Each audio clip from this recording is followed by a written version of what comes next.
ओम सम शनिश्चराय नमः।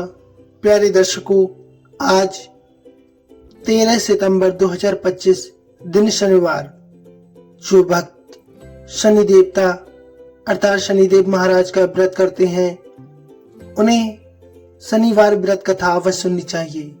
कहा जाता है शनि देवता हमारे कर्म फलदाता हैं, वह हमारे कर्मों का फल अवश्य देते हैं।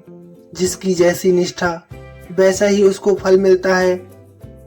तो आप भी सच्ची निष्ठा के साथ अपने कर्मों को करते जाइए और शनिदेव महाराज की कृपा का आशीर्वाद प्राप्त करते जाइए। भक्तों, वीडियो को लाइक शेयर कर लीजिए। ऐसी ही अच्छी कहानियां और व्रत कथा, उपाय, विधि, समस्त जानकारियों के लिए हमारा चैनल सब्सक्राइब भी कर लीजिए। आइए सच्ची निष्ठा के साथ स्मरण करते हैं शनिदेव महाराज की संपूर्ण व्रत कथा। एक समय सभी नवग्रहों सूर्य, चंद्र, मंगल, बुध, बृहस्पति, शुक्र, शनि, राहु और केतु में विवाद छिड़ गया कि उनमें से सबसे बड़ा कौन है।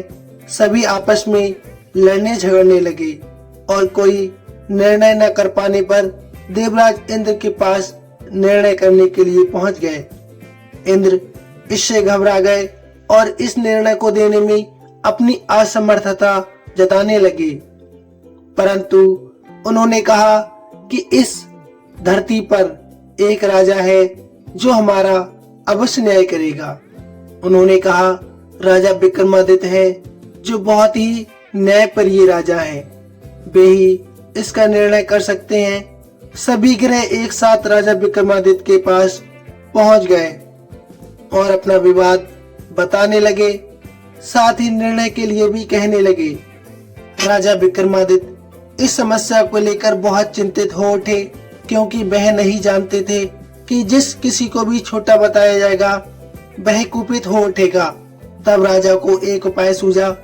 उन्होंने स्वर्ण, रजत, कांस्य, पीतल, सीसा, रांगा, जस्ता, अभ्रक और लोहे के 9 सिंहासन बनवाए और उन्हें इसी क्रम से रख दिया। फिर उन सबसे निवेदन किया कि आप सभी अपने अपने आसन ग्रहण कर लें। जो अंतिम सिंहासन पर बैठेगा वही सबसे छोटा होगा। इस अनुसार लौह का सिंहासन सबसे बाद में होने के कारण शनिदेव सबसे बाद में बैठे, तो वही सबसे छोटे कहलाए। उन्होंने सोचा कि राजा ने ये जानबूझकर कर दिया है।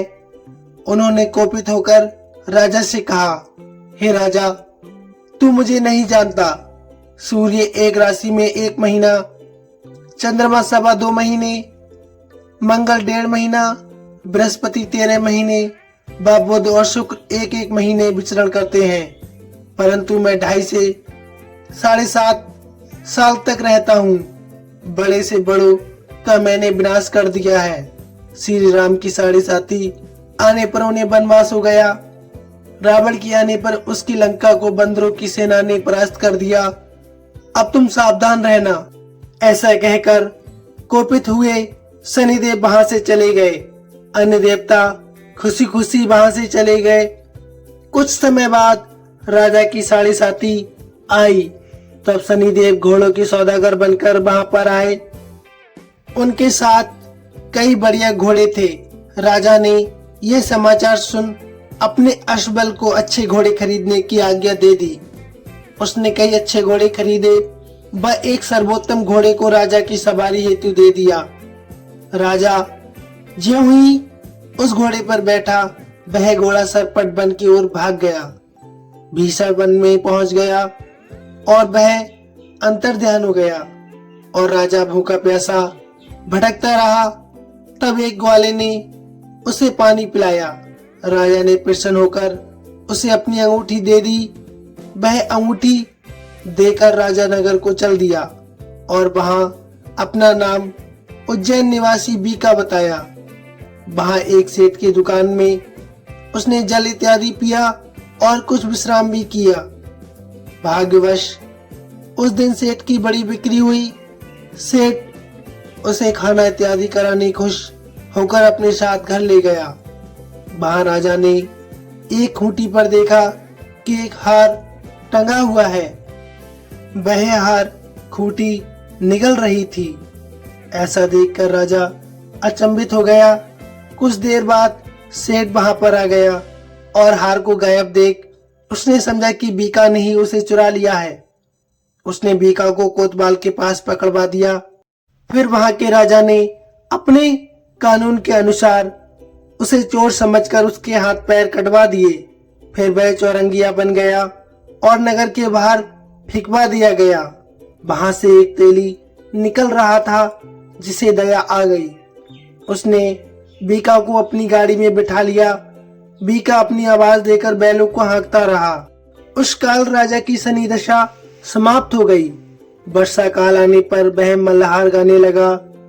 तब वह जिस नगर में रहता था वहां की राजकुमारी मनभावनी को वह इतना भाया कि उसने मन ही मन प्रण कर लिया कि वह उस राग गाने वाले से ही विवाह करेगी। उसने दासी को ढूंढने के लिए भेजा। दासी ने बताया कि वह एक चौरंगिया है, परंतु राजकुमारी नहीं मानी। अगले ही दिन से उठते ही वह अनशन पर बैठ गई कि वह विवाह करेगी तो उसी से, वरना ही वह कुछ भी नहीं खाएगी। उसे बहुतेरा समझाने पर भी जब वह कुछ नहीं मानी, तब राजा ने उस तेली को बुलवाया और कहा वह अपनी पुत्री का विवाह तुम्हारे यहाँ चौरंगिया से करना चाहता है। फिर तुम जाओ अपने घर और विवाह की तैयारी करो। उसका विवाह राजकुमारी से ही होगा। तेली ने इनकार कर दिया कि वह एक चौरंगिया है, वह विवाह नहीं कर सकता। फिर राजा ने आज्ञा दी, यदि वह विवाह नहीं करेगा तो उसके हाथ पैर हम कटवा देंगे। डर की वजह से उसने राजकुमारी और चौरंगिया का विवाह करवा दिया। तब एक दिन सोते हुए स्वप्न में शनिदेव ने राजा से कहा, राजन, देखा तुमने मुझे छोटा बताकर कितना दुख झेला है। तब राजा ने उनसे क्षमा मांगी और इनसे विनय पूर्वक प्रार्थना की, हे शनिदेव, जैसा दुख आपने मुझे दिया है किसी और को मत देना। शनिदेव मान गए और कहा, जो मेरी कथा और व्रत कहेगा उसे मेरी दशा में कोई दुख ना होगा। जो नित्य मेरा ध्यान करेगा और चींटियों को आटा डालेगा उसके सारे मनोरथ पूर्ण हो जाएंगे। साथ ही राजा को हाथ पैर भी वापस दे दिए। प्रातः आंख खुलने पर राजकुमारी ने देखा तो वह आश्चर्यचकित रह गई। बीका ने उसे बताया कि वह उज्जैन का राजा विक्रमादित्य है। सभी अत्यंत प्रसन्न हो गए। सेठ ने जब सुना तो वह पैरों पर गिरकर क्षमा मांगने लगा।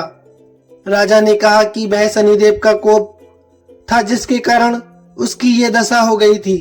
सेठ ने फिर निवेदन किया कि मुझे शांति तभी मिलेगी जब आप मेरे घर चलकर भोजन करेंगे। सेठ ने अपने घर नाना प्रकार के व्यंजनों से राजा का सत्कार किया। साथ ही सबने देखा कि जो खोटी हार निगल गई थी वह उसे अब उगल रही थी। सेठ ने अनेक मोहरे देकर राजा का धन्यवाद किया और अपनी पुत्री श्री कमरी से विवाह करने के लिए निवेदन किया। राजा ने शहर स्वीकार कर लिया। कुछ समय पश्चात राजा अपनी दोनों रानियों मनभावनी और श्री कमरी को सभी उपहार सहित लेकर उज्जैन नगरी को चल दिए। वहां पर उज्जैन वासियों ने सीमा पर ही उनका स्वागत किया। सारे नगर में दीपमाला हुई। वह सबने खुशी और मंगल गीत गाए। राजा ने घोषणा करवा दी कि मैंने शनिदेव को सबसे छोटा बताया था, जबकि असल में वह सर्वोपरि है। तब से सारे राज्य में शनिदेव की पूजा और कथा नियमित होने लगी। सारी प्रजा ने बहुत समय खुशी और आनंद के साथ बिताया। जो कोई शनिदेव की इस कथा को सच्चे हृदय से सुनता है उसके सारे दुख दूर हो जाते हैं। व्रत के दिन इस कथा को अवश्य सुनना चाहिए, जिससे भक्तों का उद्धार हो जाता है और उनके जीवन में चल रही शनि दशा समाप्त हो जाती है। शनि दोष भी नहीं रहता। और शनि साढ़े साथी की तो बात ही मत करो, क्योंकि शनिदेव अपने भक्तों को सदा ही खुशी रखते हैं। तो भक्तों, आपको कहानी वृतांत कैसा लगा प्लीज कमेंट में अवश्य बताइए। साथ ही कमेंट में अवश्य लिखना जय शनिदेव महाराज, जय शनिदेव महाराज। धन्यवाद भक्तों।